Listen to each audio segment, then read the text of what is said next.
If you want to work with data, images, or artificial intelligence in Python, then NumPy is the first library you must learn.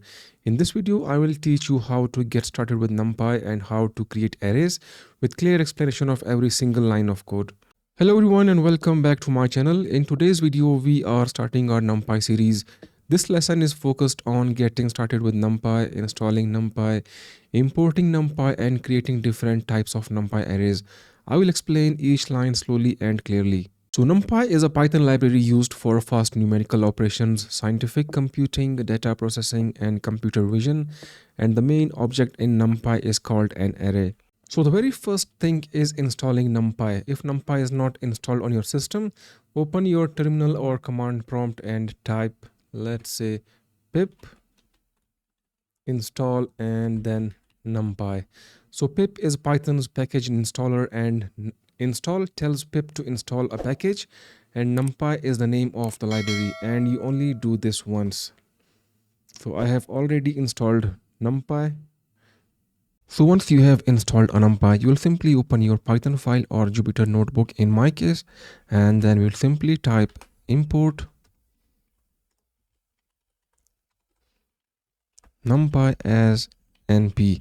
So this imports the NumPy library into our program, and as np means this creates a short name. So instead of writing NumPy again and again, we will simply write np.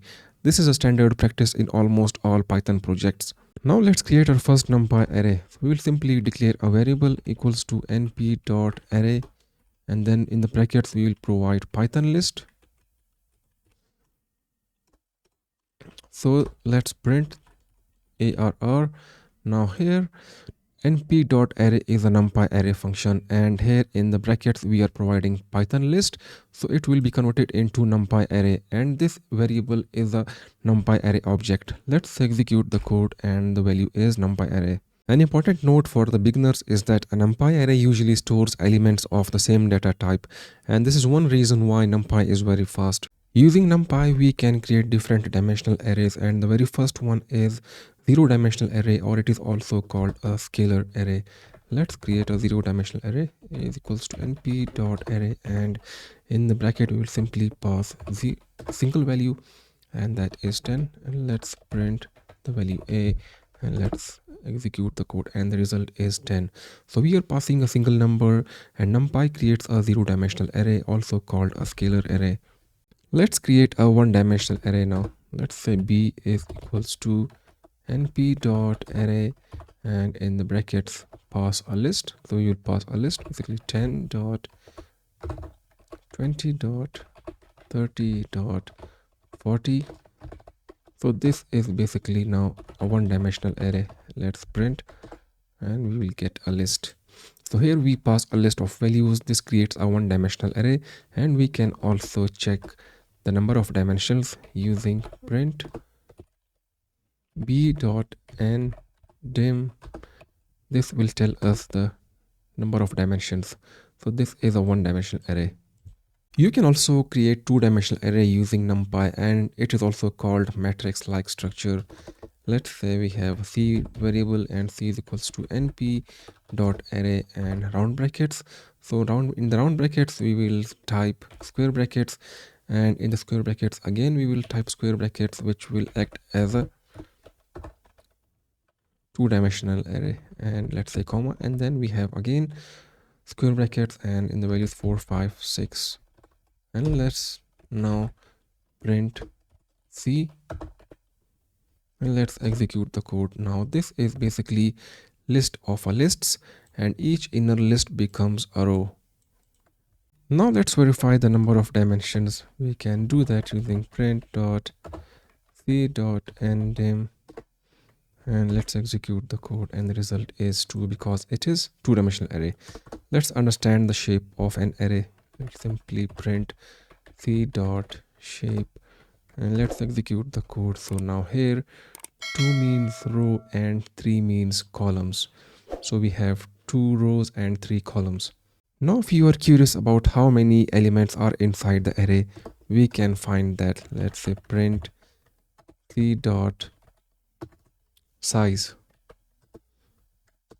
and it is 6, because 1, 2, 3, 4, 5, 6.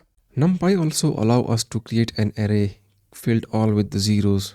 Let's say that is equals to numpy dot zeros, and let's say we provide 3 comma 4, and let's print z.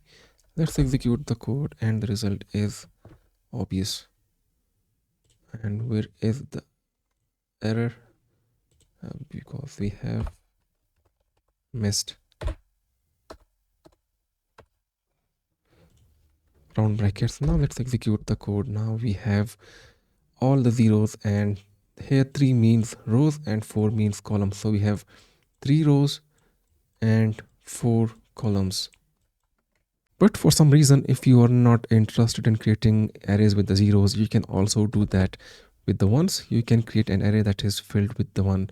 So let's say O is equals to np dot ones, and let's again provide 2 comma 5 or 4 or whatever.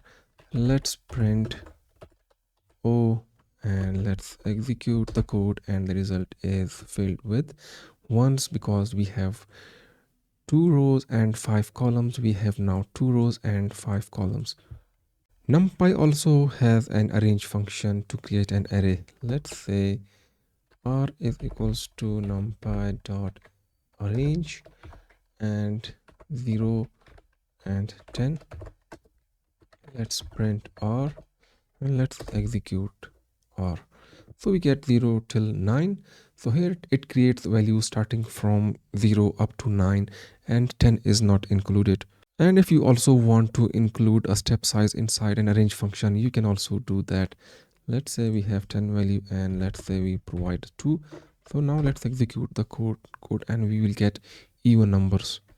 And if you think you can create a Python list and then convert it into a NumPy array, then you are correct. You can also do that. Let's say we have a Python list. My list is equals to square brackets. Let's say we have 1, 2, 3, 4, and 5. Now you want to convert it into NumPy array, and let's say an array is equal to np.array, and then provide my list. Now you have converted an Python list into NumPy array. Let's execute the code. Now we have NumPy array. Creating list from a tuple is also possible. Let's say we have Python tuple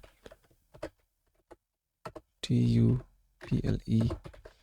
My tuple is equals to 1, 2, 3, 4.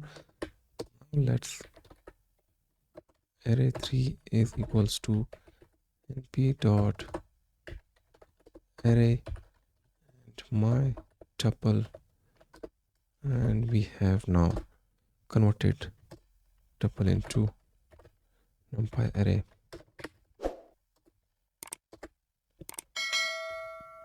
You can also check the data types of an array element, and that is very easy. Let's say print array3 dot dtype, and the type is integer 64. So this is integers all. You can also create array with the specific data type. Let's say we have array 5, and then equals to np dot array, and we will provide list, 3, and then we will specify data type is equals to, let's say, float. So now the values are in the float array 5, and let's execute the code, and let's see we have float values. So finally, in this video, you learned how to install NumPy, how to import NumPy, and how to create 0-dimensional, 1-dimensional, and 2-dimensional arrays, how to use zeros, ones, and arange, how to check shape, size, dimensions, and data type. So in the next lesson, we will learn indexing, slicing, and accessing elements from NumPy arrays. If you want that video, write in the comments next NumPy, and subscribe to this channel for clear and practical Python tutorials.